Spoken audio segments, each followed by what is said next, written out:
All right, tonight we have a Carroll brass trumpet that came in pretty nice condition. So we're going to check that out. And I also brought home this mouthpiece. So I have one of my real custom body mouthpieces, and this one is set up with a deeper cup. And let's see what the throat is. So it's a G cup. The throat is a G150-21. And the back bore, I'll get for you here.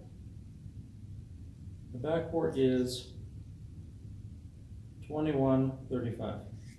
All right, so that is the setup that I will be playing first on this Carroll brass balanced model. And let's see, I don't even know the model number. CTR 8060H-YLS. Balanced. Okay. I don't remember what all those numbers mean. But this one came in on trade, and it looks like it's in really great condition. It has engraved right here sterling silver, so I'm assuming that means the lead pipe is sterling silver. And I'm just looking at the other options. Oh, cool! It's got a first slide stop, so the first slide doesn't fall out. It's got some heavier bottom caps, and they stylized the valve casing a little differently. Obviously, the bell wrap is different, and that YLS, I think, means yellow, large, silver, maybe? So.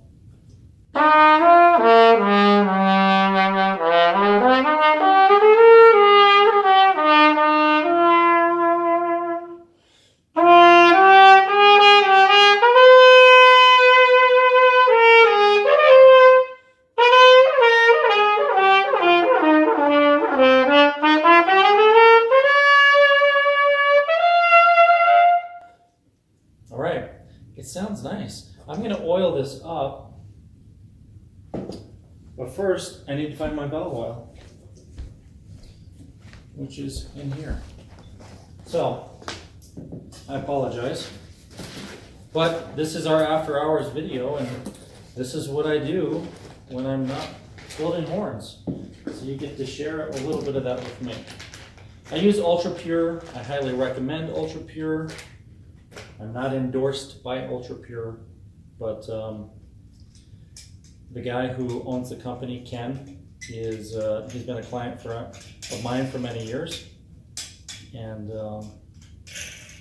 we really enjoy his valve oil. So I don't know the last time this horn was oiled, because I think we got it in 3 or 4 months ago, and I probably have never taken it out of the case in all those months, because I don't recall ever playing this horn. Tomorrow I will have, well, maybe not tomorrow, but in the future I will have another Carroll brass horn, because I do have another one that came in on trade, and we'll review that one as well. So full disclosure here, I have not practiced anything since the last after hours video, where I described to you that I'm getting back into playing the trumpet. I shouldn't say get back into playing the trumpet so much as getting back into taking practice more seriously and really diving in full force. So that's really what I'm doing here. I'm going to start by playing some of that Charlier, because I was doing that earlier, so we're going to start there.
This horn is nice. It does not feel like I would expect. I can definitely feel that I'm losing energy in parts of this horn where there is no bracing. But I do like the warmth of it. It has just a really beautiful, well-rounded sound. This yellow, large bell, I think that's what that means, the YLS. It creates a really nice tone quality. It doesn't feel like the easiest horn in the world to play. With that said, compared to that old Super last night, it feels a lot easier. And it just sounds a lot more like I'd expect. The flare on this bell projects a lot better. All right, so I have not practiced this piece very much. So I think tonight I'm just gonna spend some time getting through the Charlier so I can get really right into music, and then maybe in the next session I'll do more of the Arbans. I might hit on it a little bit tonight. So you're gonna hear me practice a little bit.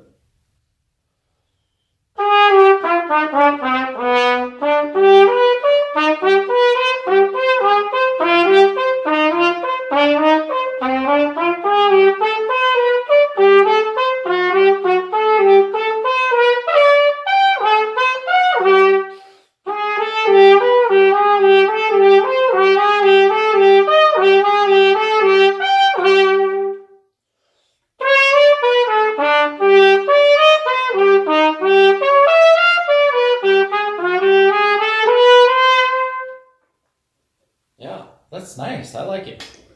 Okay, let's try that one more time.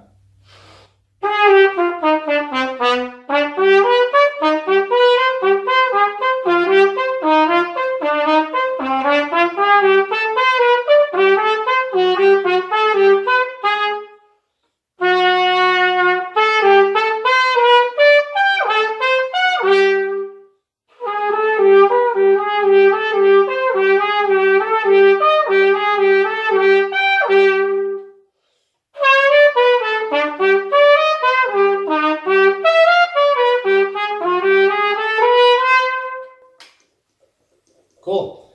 This is a fun piece, and I have not heard a recording of it in many years, so I should probably at some point listen to it again. But I'm going to start from the beginning and just get up to that point.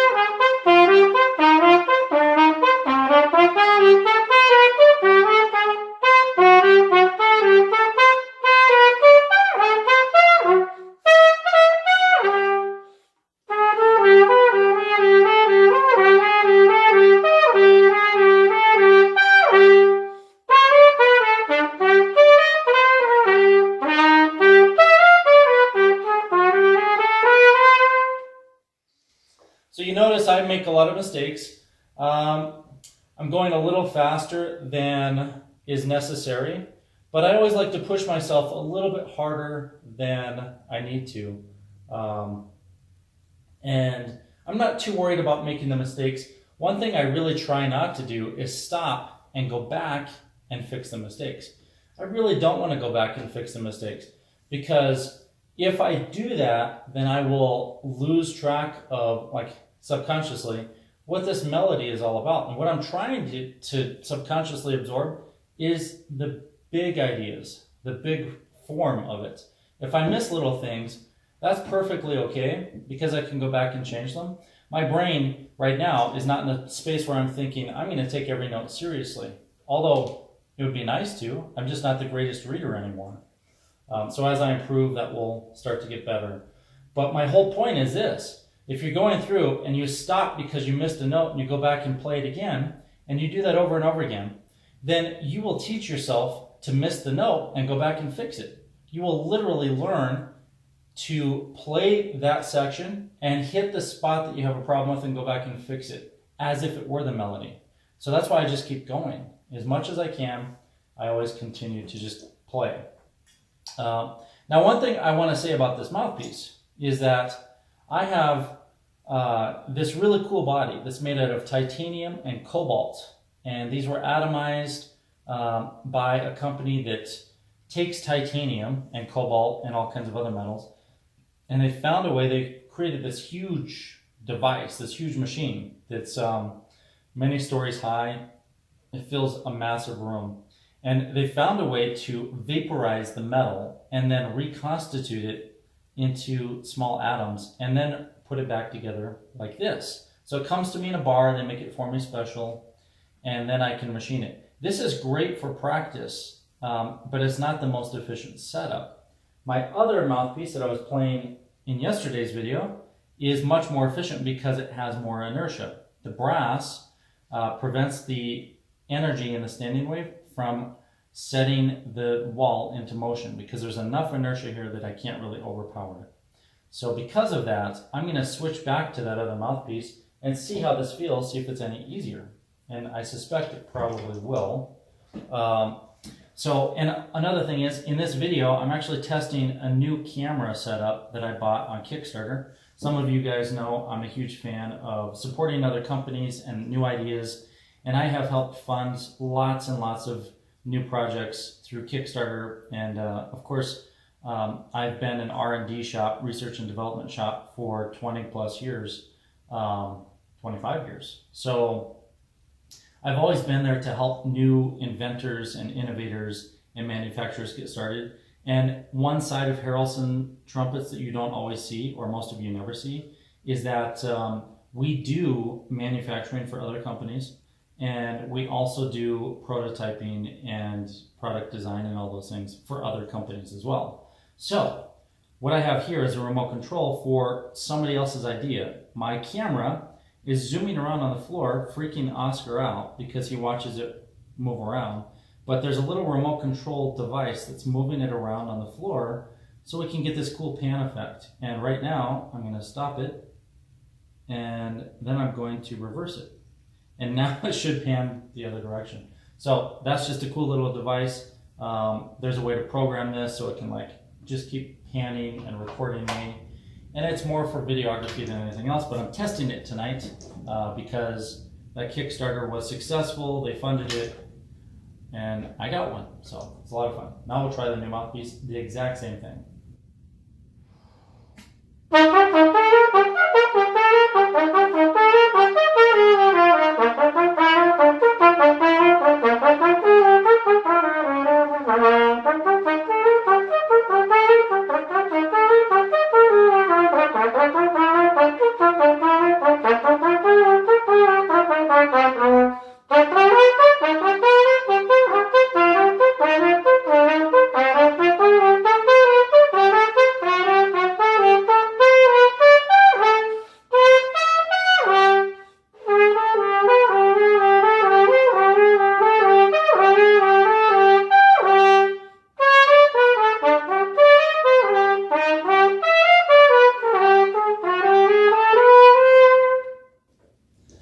So the mouthpiece feels way easier. I think part of it is because I do have added inertia in the mouthpiece body. I also think that it is because it is slightly shallower, and I think the throat size is smaller. So in the name of experimentation, which I love to do, I'm going to remove the cup in the throat from this setup, and I'm going to put the other one in here. That way I really get the full effect of what I had before. I like the tone of what I had in this one better, especially for something like this Charlie number 1. Okay, put that back in. And I should say I didn't actually have to change the rim, even though I did. The rim on both of these is exactly the same. So it's a custom rim I built for myself. It's like a hybrid between a Monette, an Olds, and a Bach. So it's like a Bach 2C in diameter on the inside. It's not as round, so it's more flat on the top like a Monette, and it has more of the outside radius you'd find on an old mouthpiece. So I can make any size mouthpiece variations, and that's what I made for myself. Let's try this again.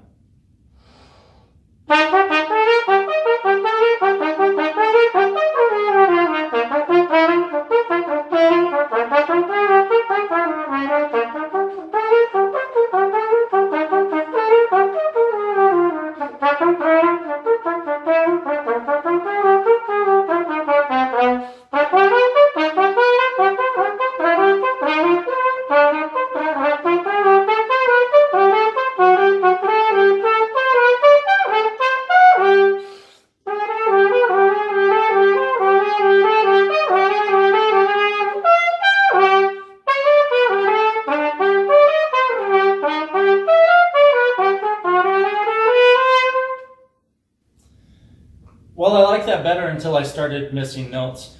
Notice I'm pushing the tempo. So even though I've only played this 3 or 4 times now in the last 7 years, I'm pushing it every time. I'm pushing it beyond what feels comfortable so that I really can learn this stuff faster. And that's something that I do often. I try to push my brain and my focus and my body skills. I try to bring all those together and really just push it a little harder than I really can. And what happens is you can. Even though I miss some notes, like I said, I'm following the contours and I get through it. I kind of almost subconsciously just get in the mindset and I'm not looking really at the notes. Instead, my body just starts to do it. With that said, you could hear that sometimes I slowed down because I knew I was just really gonna mess up. So I did slow down, and I still kind of messed up some spots. I mean, it was not pretty at all, but it's a good start. And the time before this one, I also want to mention, same thing, I had slowed down in some spots.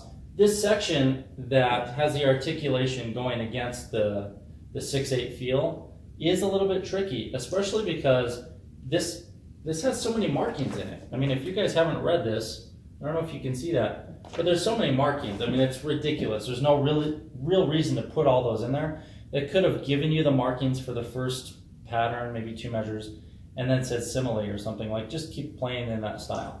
But for some reason, they got them everywhere, and that can be a little bit frustrating, but it's a study, so I get it, you know. I do think the French tend to exaggerate, you know, pretty extreme, and maybe that's what I like about it too. So I'm going to go to the parts that I keep messing up and play them slowly and get them right this time.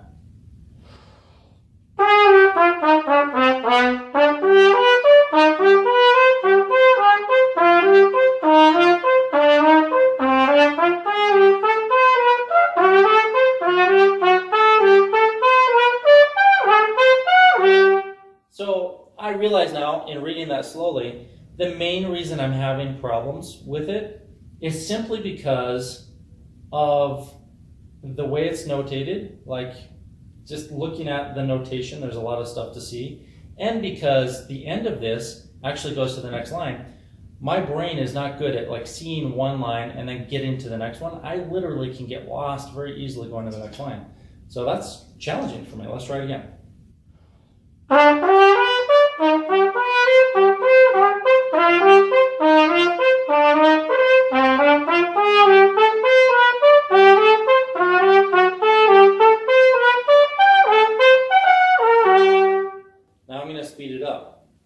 I have noticed the intonation on this horn is a little different than I expect as well.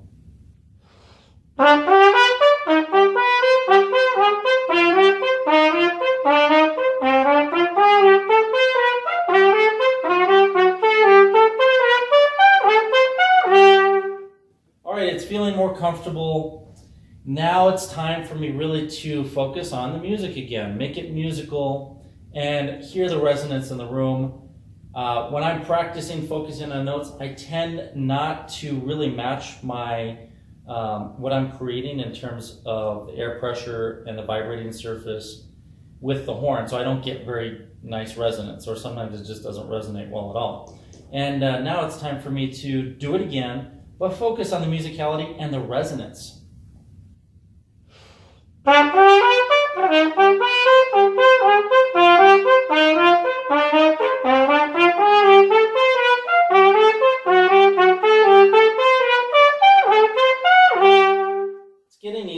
do it again. All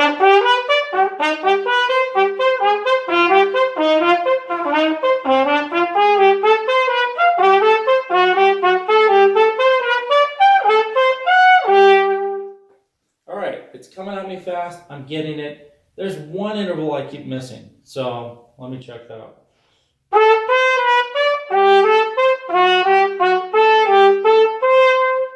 Well, it seems easy there. Do it again.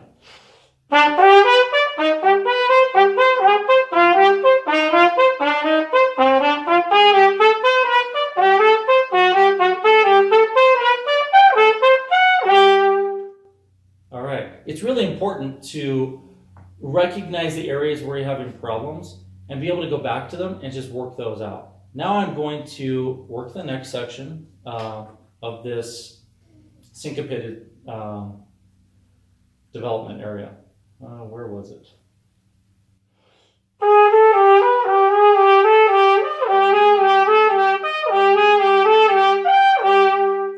All right, this time it's just doing this chromatic thing up higher and higher, but there are these big intervals. They get bigger and bigger. I'm just going to play the intervals.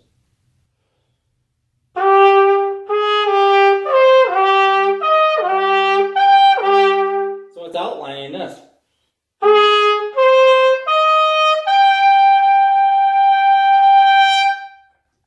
All right, that is really what all of this is outlining. So I should really do my best to emphasize that arpeggio.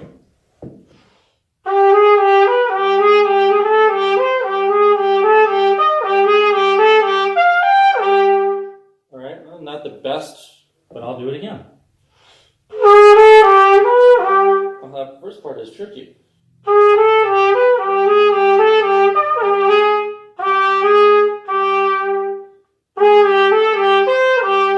So it's the D that's getting me. It's B flat, D, F, A natural. And the way this is notated, the beginning starts with A sharp, B natural, A natural, C sharp, A natural, B flat. So those are my first 5 or 6 notes. It's weird to look at.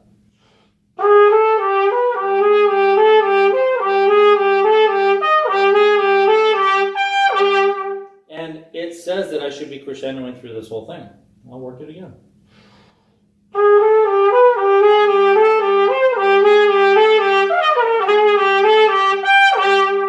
All right, now if I could just remember this.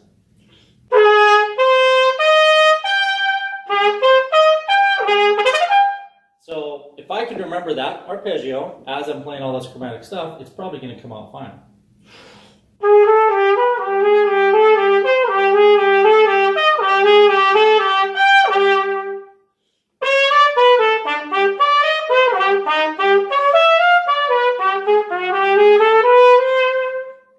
All right, so this little section is kind of like the turnaround in a jazz tune, like if we're playing bebop. It is literally, oh, I got to turn my camera the other way because you're probably going to lose me. So this little section, oops, turned it the wrong way. There we go. This little section, 1, 2, 3, 4 measures, pretty typical for a turnaround. Sometimes, a lot of times it's 2, but this is 4 because it's a longer form. Really is modulating into the key of D, I believe. Yes, D. So we're going right now from F and D minor type stuff to D. And really, it's kind of weird to hear that modulation happen with this kind of a syncopated motif. It's very unusual, but that's maybe what makes it cool.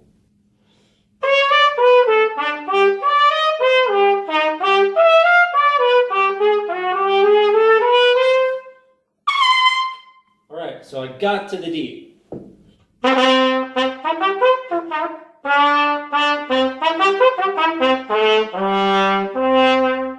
And it does feel like I arrived.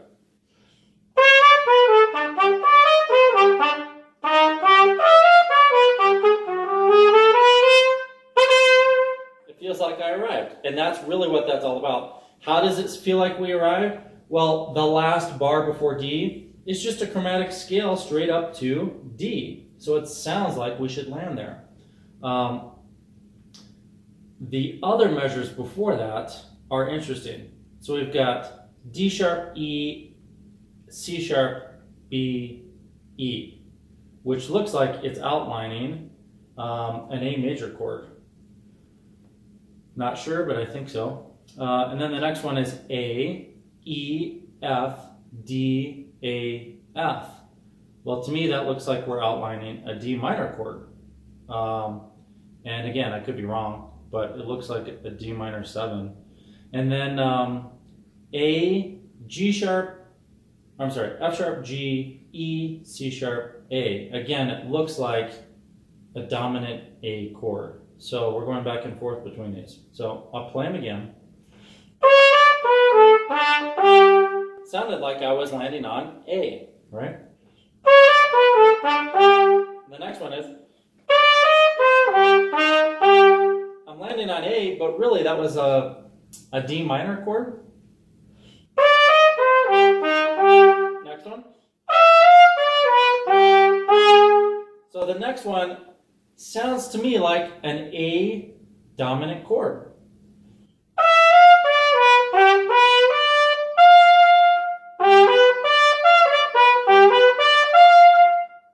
And then that would go to, because the A dominant would go to D. So hopefully that makes sense on how we modulated into the next section. I'm going to play from the beginning and see if we can get all of that to sound good.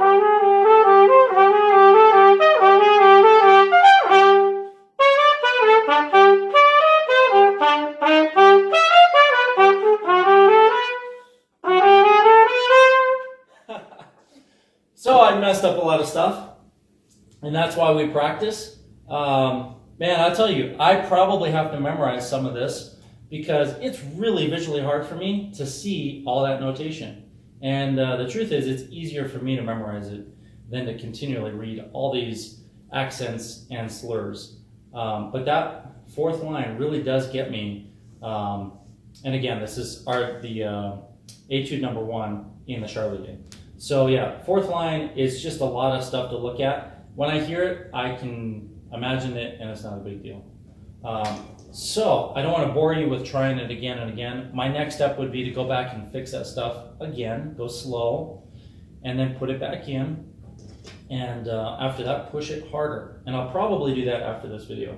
So I think the next step is for us to go straight into the Arbans.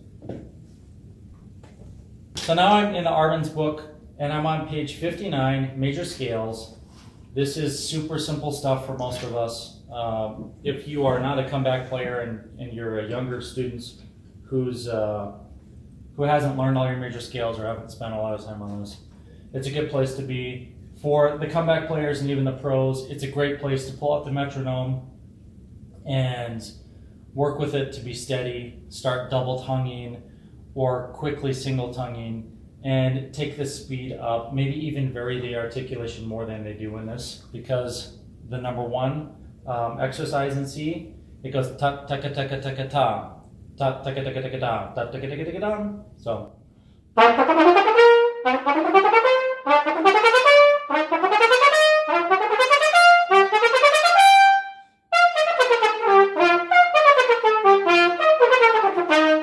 Obviously, I need to work on my double tonguing. It does that. The second study, or the second exercise, goes da da ka da ka da ka da, da da ka da ka da ka da.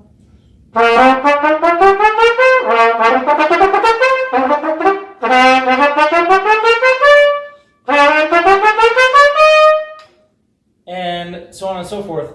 The third one goes da da ka da ka da ka da, da da ka da ka da ka da. That was the third one. The fourth one goes. My whole point here is it changes the articulation each time.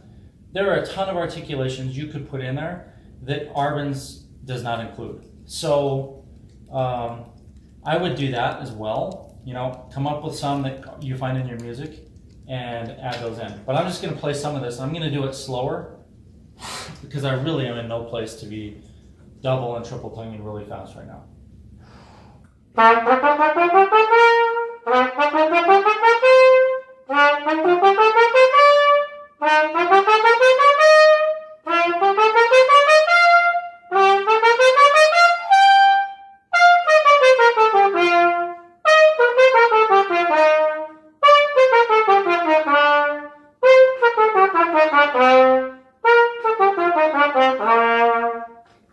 Did you notice how I changed my articulation?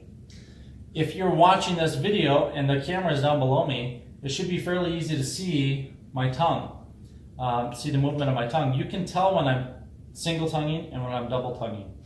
And some of the times I single tongued all of it, ta ta ta ta ta ta ta ta. Other times I double tongued it, ta ta ka ta ka ta ka ta, or da da ka ta ka ta ka ta. Whatever articulation or thing you think about when you do that.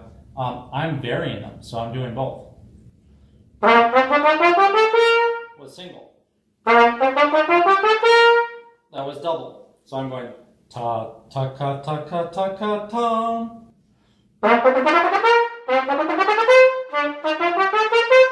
That was all double tongued.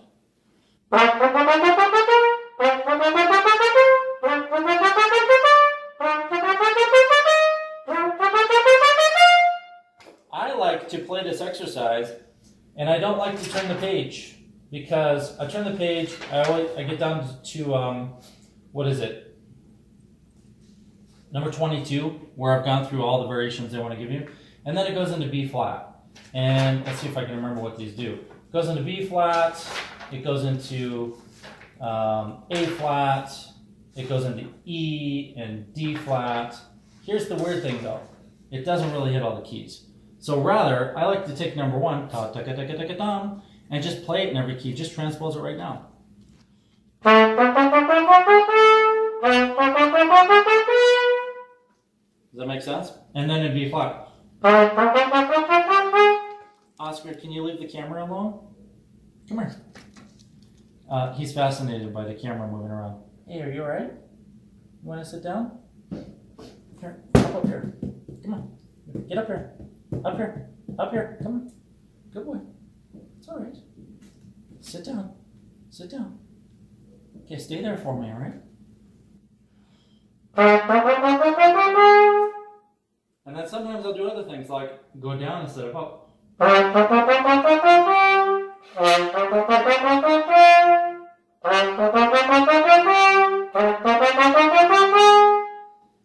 And as I mentioned in the first video, I am way better at visualizing the music and playing it without looking at it. So sometimes I have to force myself to look at it. And most of you probably don't have that problem. You can look at the music fine, but you may have the challenge where it's not easy for you to imagine the notes and just play them, whereas that's my strength. Because I really haven't been able to see well for 7 years. It's only been really in the last few months that my vision has gotten to the point where I can see things a lot better. And I think that's because in the last few years I've really drastically changed my diet more and more. But one of the most recent things I did a few months ago was I gave up all forms of caffeine except for chocolate. And I'm eating 1 or 2 tiny pieces of chocolate a day, sometimes if I want a little caffeine boost. But I find that if I have any other forms of caffeine, especially anything that has liquid caffeine, then I've had more severe vision issues. So a lot of you have written to me since the first video came out and said, hey, I'm really glad you brought up this health stuff because I have whatever kind of an issue. Some of you have had strokes, some of you had heart attacks, or you have neurological things. And whatever it is, we all have our challenges, right? So it's okay to talk about this stuff. It's not a sign of weakness. So if some of you want to write me an email and say, hey, you know, I'm just when I tell you I have this thing, and have you ever met anybody that has it, or what have you done to get around it? One of my hints for everybody, not just me, is that I think caffeine is really not good for your brain. It's not good for your neurological system, and it's definitely not been very difficult for me to deal with contrast, brightness and darkness when I am under the influence of caffeine. And all of that to say, it's easier for me to read music now than ever before. At this time in practice, what I would recommend is actually don't read the music, but instead transpose this from memory. It's just a C scale, right?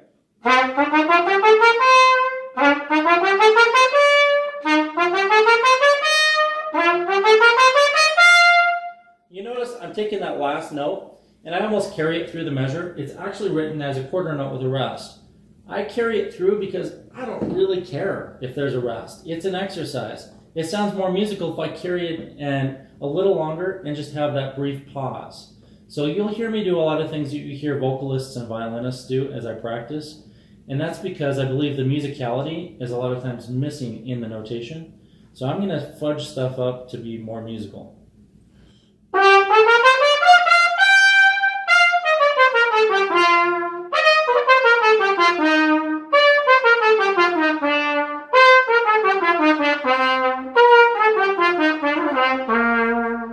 You'll also hear me add little things like turns or little embellishments. Again, I'm doing it for the same reason. Not because I'm playing it wrong, but because I'm having fun and I'm playing musically. All right, so let's do it in B.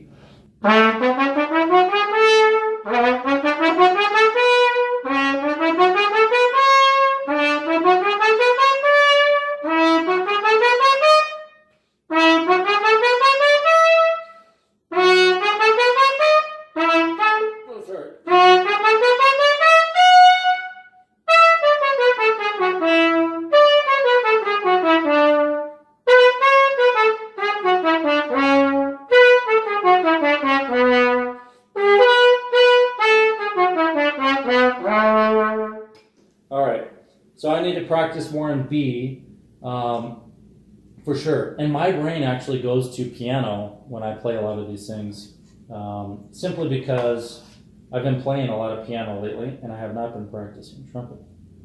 All right, time to turn my camera around. So let's do it in B flat.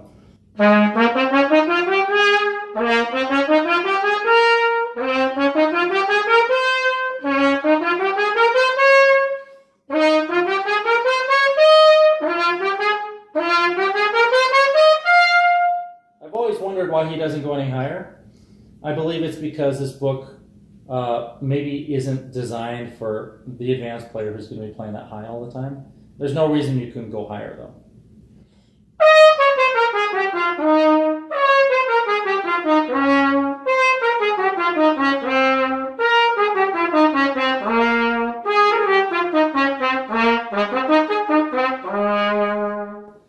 All right, if you notice, I'm looking that way, and my music is actually over here.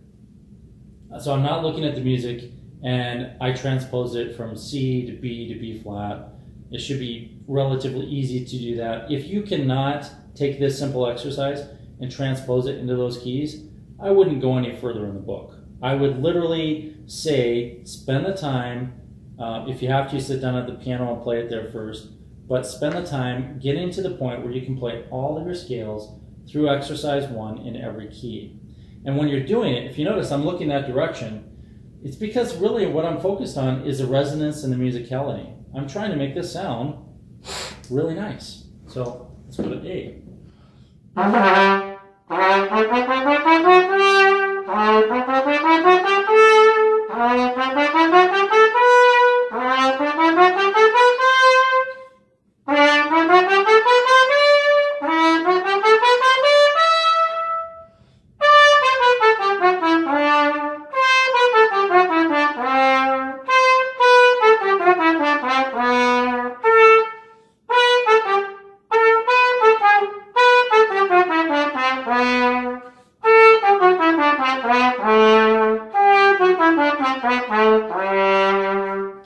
I just had one of those weird moments where I actually was imagining I was playing the piano, again, because I've been playing it so much, and my fingers were doing something very different than what they should do here, simply because I was imagining like fingering down in the key of A on the piano. So it's kind of a weird experience there.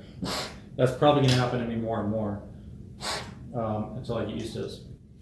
Now in G. Oh, sorry, A flat.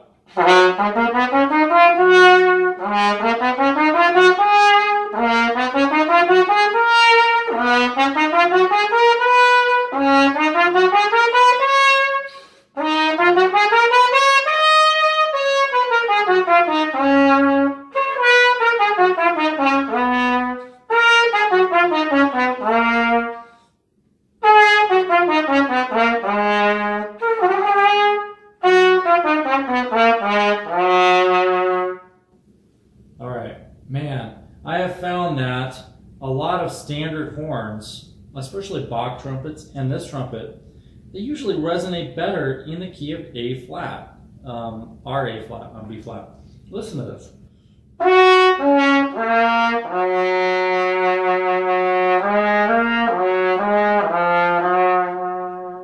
It's like that A flat really, really opens up and resonates, and I love the tone of it. So, man, way to go, Carol Brass. I mean, this is a really nice horn. I'm impressed. Okay, now we're down to G.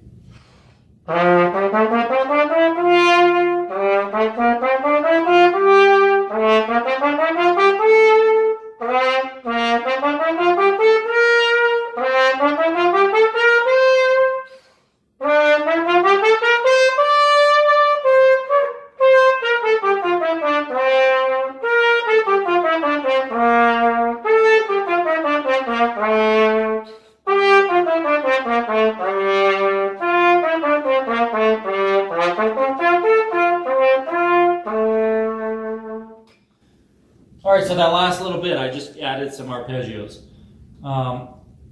It's good to do that stuff. So if you don't add little fun things at the end, I encourage you to do it. Like, put something in there. That's just our normal G arpeggio.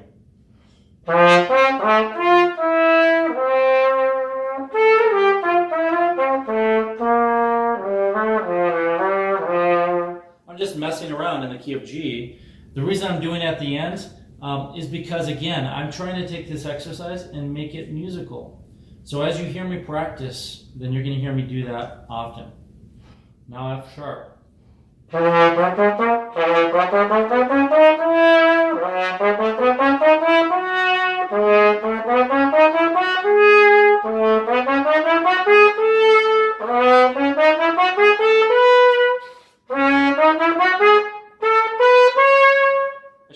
I did not pull out for any of those intentionally because I'm listening to the intonation.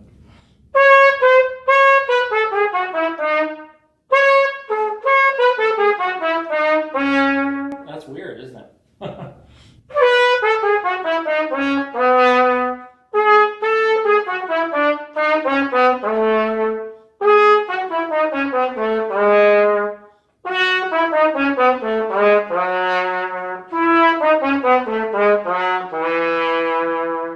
So the low F sharp sounds close to in tune without the third out, and of course the C sharp does not sound in tune at all like that. The next step would be to play that one again and really pull out for those.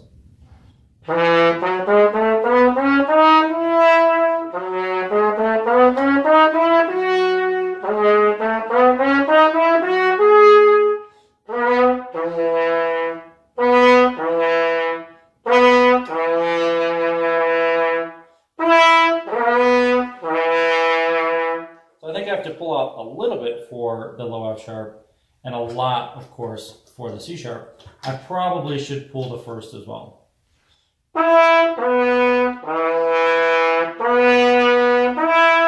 It makes it a little easier. And this fingering is not in a good spot for the way I hold my horn, so doing this might be easier for me.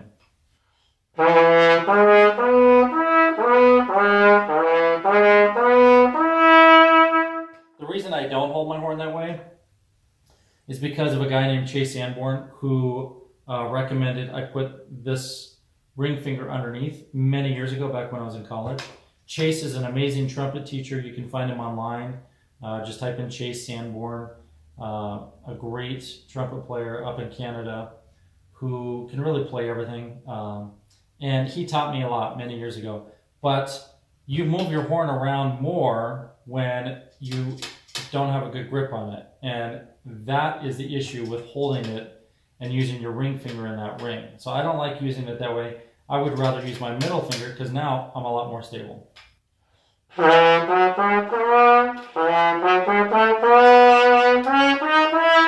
It's just that this ring finger is so far out, it's hard for me to play in tune.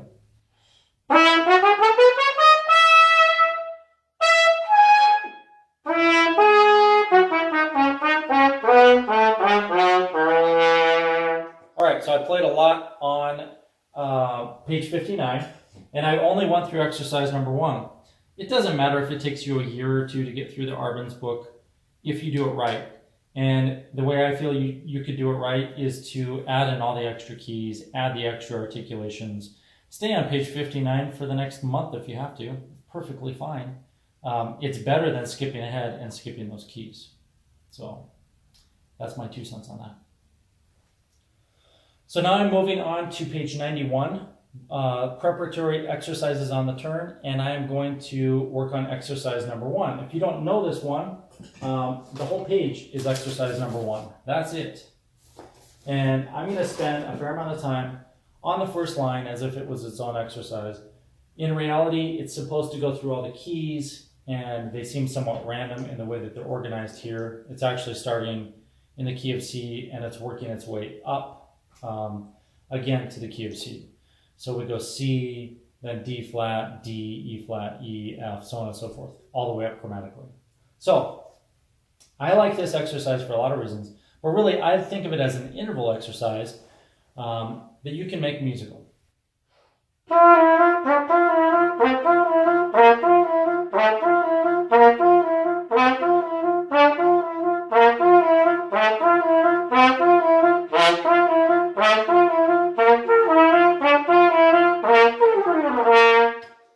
What I'm doing here is focusing on making that ba-da-da somewhat lyrical, and then really making all the other interval notes big and bold. I want them to be big, fat, beautiful notes, and my goal is not to make a really blatty attack, but at the same time, not something super smooth. I can go back and practice this legato if I want.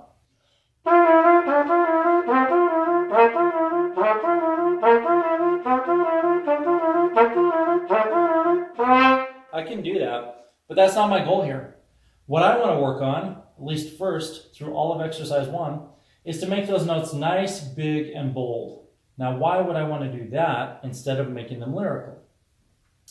Well, my perspective, and everybody can be different on this, lots of teachers would teach this exercise differently, but mine is we really want to nail those intervals, and you want to be able to go from the airspeed, and I use airspeed. A lot of people don't agree with that term, but I use airspeed and air pressure. I want to keep that same airspeed for the ba-da-da-da-da-da, the G and the F sharp. Keep that consistent, and then be able to give big bursts of air, more actual physical air, like more air volume for those lower notes, and go back and forth between that. A lot of it is balancing how much you can let out with your tongue, and also just knowing how much to give with your body. So it's a matter of opening all this up to get that low note perfectly timed, so it's beautiful. It's easy to do this.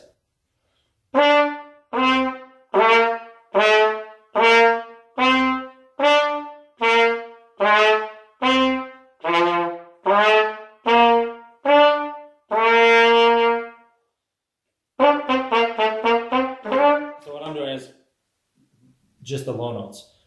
When I'm doing that, if you see them without the ba-da-da-bum, if you see them without the G and the F sharp, then it's really easy to play because they're just, intervals and just notes, and most of them go in a row. But being able to go back to that same note again and again is an ingenious exercise that he calls preparatory exercises on the turn. In reality, what I think he's giving us here is an amazing exercise to work on our aperture control. So we can open and close and release the right amount of air volume for each note.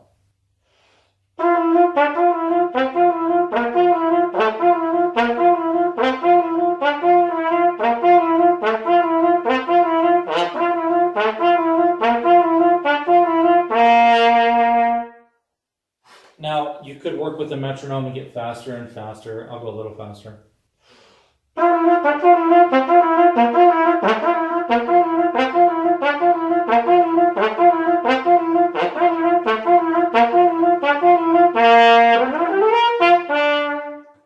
added a little flair at the end, just for fun. Now the next one is a lot harder because it's in the key of D flat. Let's try that one.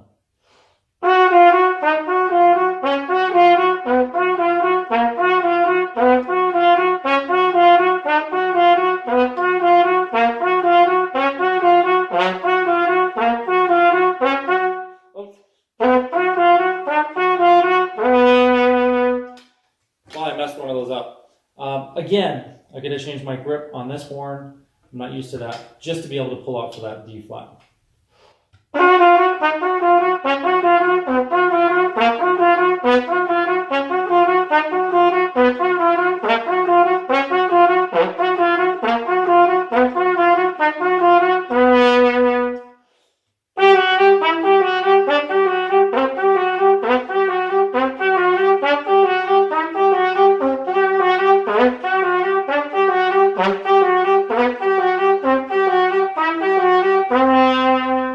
That one was done with alternate fingerings.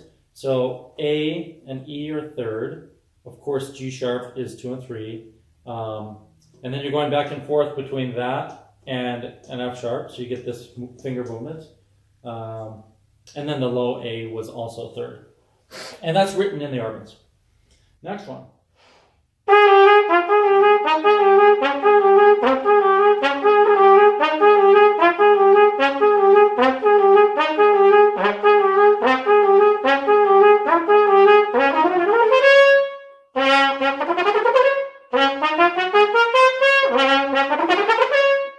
Woo! Got to work on that. Next one.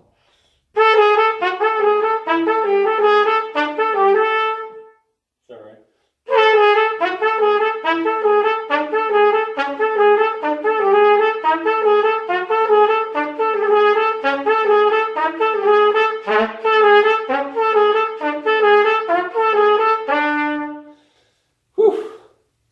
I have to say, somehow the way that's written messes with my mind.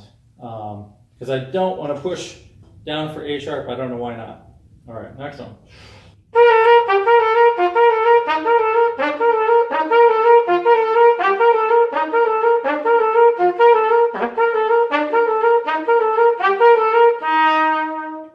All right.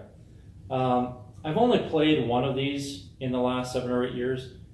That would be the first line. So all of this is fairly challenging for me. For most of you, it might be really easy to go that fast. But I'm going to slow it down a little bit because they are getting harder.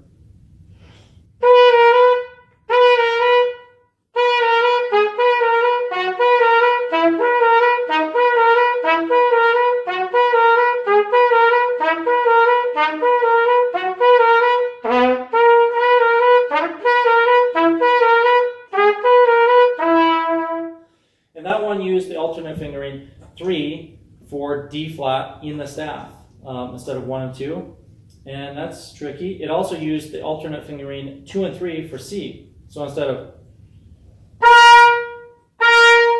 so my C was 2 and 3, and I'm going to move the camera so you can see exactly what I'm talking about. Hopefully you can see my fingers. So that was D flat was 3 instead of 1 and 2. So instead of, so my D flat was 3, and my C was, instead of open, 2 and 3. Which sounds weird, sounds out of tune. It depends on the horn you play it on. So I'm going to do it again, showing you those alternate fingerings again.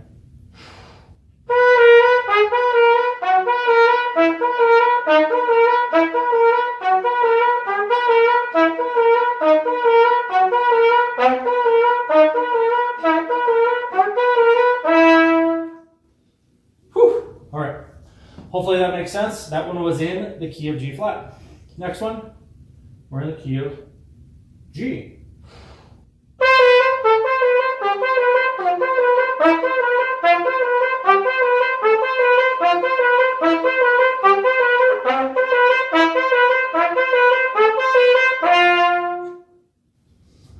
And next would be A flat, A, B flat, B, and C.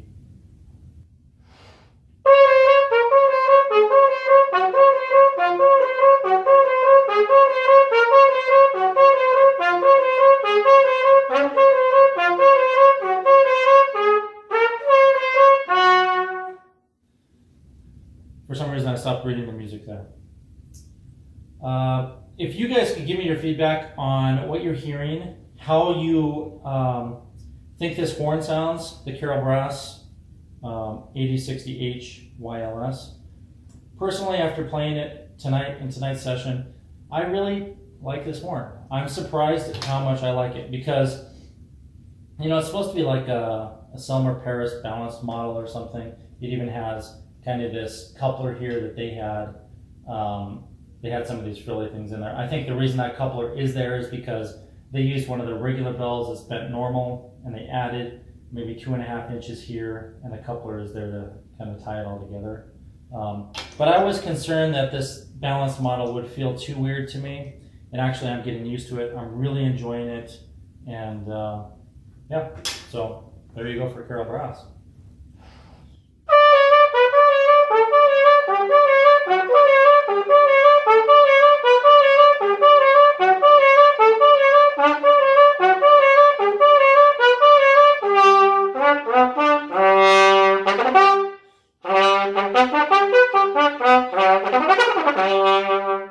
Yeah, you can move around on this horn.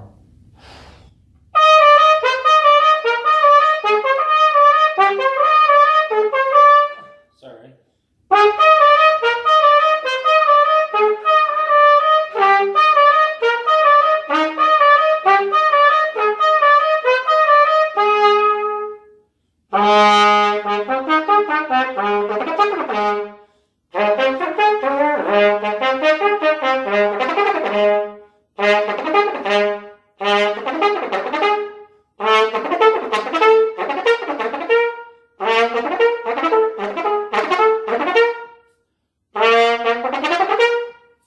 Yeah, it's a cool horn. If I were to go out and buy a new horn and I was on a budget, I would definitely consider this. If I had a student who was moving up to a Bach Stradivarius, I definitely would consider this as an alternative. Not only is it interesting, different, and cool, but I would say it plays on par with a Bach Stradivarius. And this bell, I would say, is closer to the 72 model.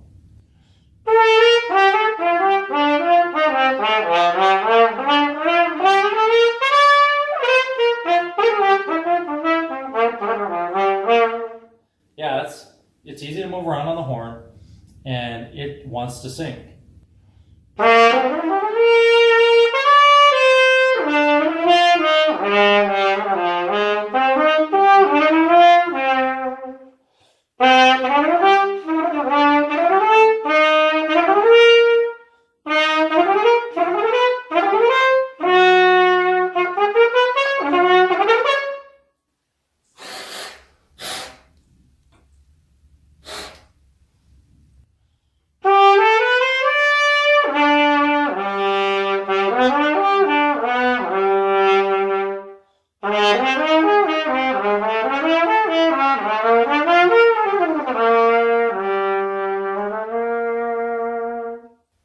All right, so that is going to be the end of my practice session tonight.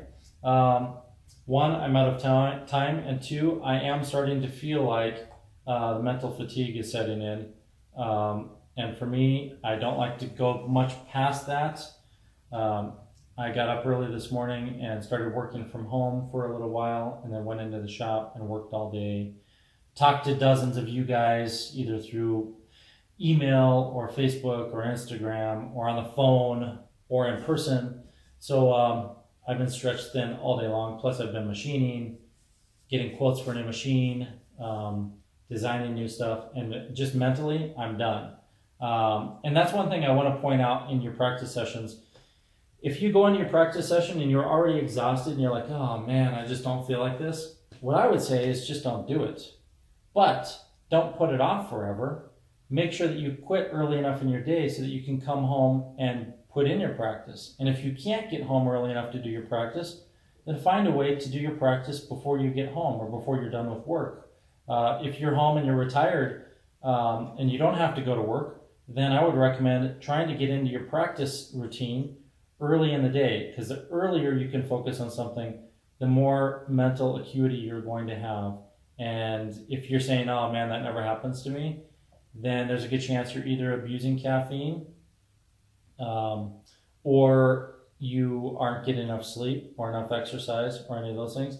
And I'm here to remind you to stay in check on that. And you want to be healthy, you want to have a long, prosperous life and really enjoy as much as you can. So you should feel the most alert and ready to go, I would say within 30 to 60 minutes of waking up. If you're not feeling that, you're probably out of balance somewhere in your exercise or your diet or the way that you're stretching yourself each day in terms of just mentally challenging yourself.